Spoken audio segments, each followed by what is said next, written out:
Assalamualaikum warahmatullahi wabarakatuh. Bertemu lagi dengan saya. Kali ini kita akan bahas tentang koneksi antar materi modul 2.1 pembelajaran berdiferensiasi.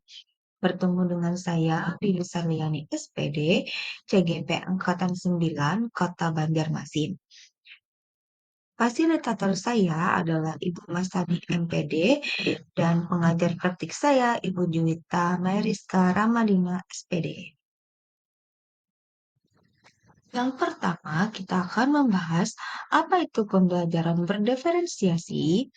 Pembelajaran berdiferensiasi adalah usaha guru dalam menyesuaikan proses pembelajaran di kelas untuk memenuhi kebutuhan belajar individu murid. Bagaimana cara untuk dapat melakukan pembelajaran berdiferensiasi?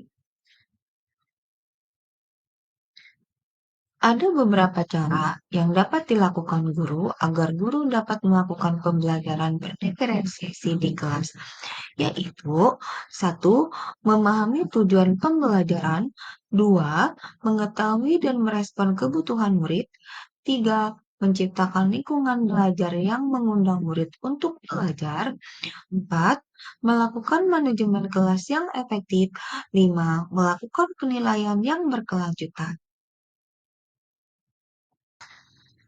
Adapun tiga hal yang harus dipahami guru agar kebutuhan belajar murid dapat terpenuhi diantaranya adalah satu, kesiapan belajar murid, dua, minat murid, tiga, profil belajar murid. Kesiapan belajar murid mengharuskan guru untuk menilai pengetahuan awal dan menentukan apa yang telah murid ketahui dan di mana murid berada.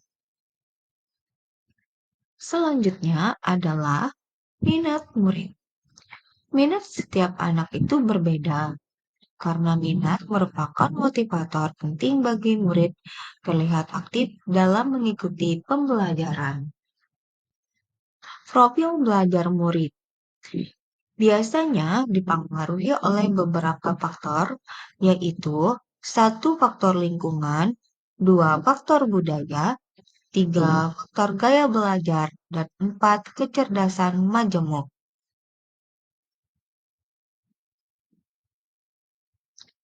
Kebutuhan belajar murid dapat diidentifikasi berdasarkan cara-cara berikut, yaitu mengamati perilaku murid, mengidentifikasi pengetahuan awal, berbicara dengan guru murid sebelumnya, membaca rapat murid di kelas sebelumnya, mereview dan melakukan refleksi terhadap praktik pembelajaran, serta menggunakan analisis formatif dan diagnostik.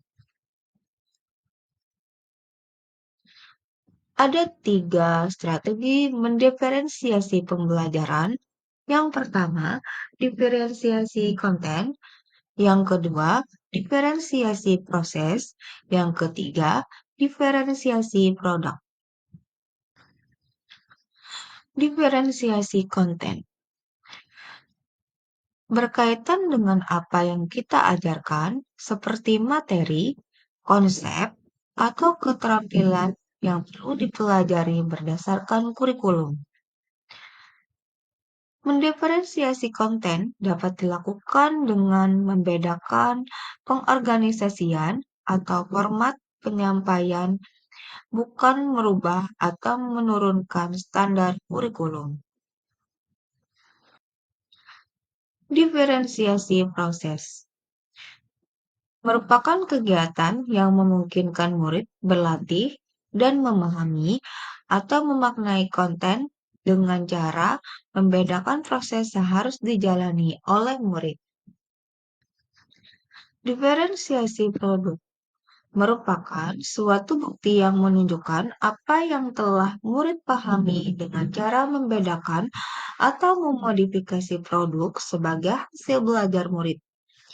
Hasil latihan, penerapan, dan pengembangan apa yang telah dipelajari oleh murid. Adakah kaitan antara modul pembelajaran berdiferensiasi dengan modul-modul yang lain? Tentu ada. Kaitannya dengan modul 1.1, yaitu untuk dapat meletakkan pembelajaran berdiferensiasi, maka guru harus berusaha memenuhi kebutuhan belajar murid sesuai dengan kodrat alam dan kodrat zaman berdasarkan filosofi Ki Hajar Dewantara. Kaitannya dengan modul 1.2. Dalam melakukan pembelajaran berdiferensiasi, maka seorang guru penggerak harus berpihak pada murid, refleksi, mandiri, kolaboratif, dan inovatif untuk menciptakan pembelajaran-pembelajaran berdiferensiasi agar dapat memenuhi kebutuhan murid. Dengan demikian, seorang guru penggerak dapat mewujudkan kepemimpinan murid dan menuntut murid merdeka belajar. Hal ini sesuai dengan nilai dan peran guru penggerak. Hubungannya dengan modul 1.3. Pembelajaran berdiferensiasi dapat menjadi salah satu strategi untuk mewujudkan visi guru penggerak yang berpihak pada murid. Hubungannya dengan modul 1.4 adalah dalam pelaksanaan pembelajaran berdiferensiasi antara guru dan murid harus ada kesepakatan kelas terlebih dahulu agar proses pembelajaran dapat berjalan dengan baik sesuai dengan nilai-nilai budaya positif. Demikian pemaparan koneksi antar materi modul 2.1. Semoga dapat memberikan manfaat bagi kita semuanya. Buah durian, buah selasih. Cukup sekian, terima kasih. Salam guru penggerak. Tergerak, bergerak, menggerakkan.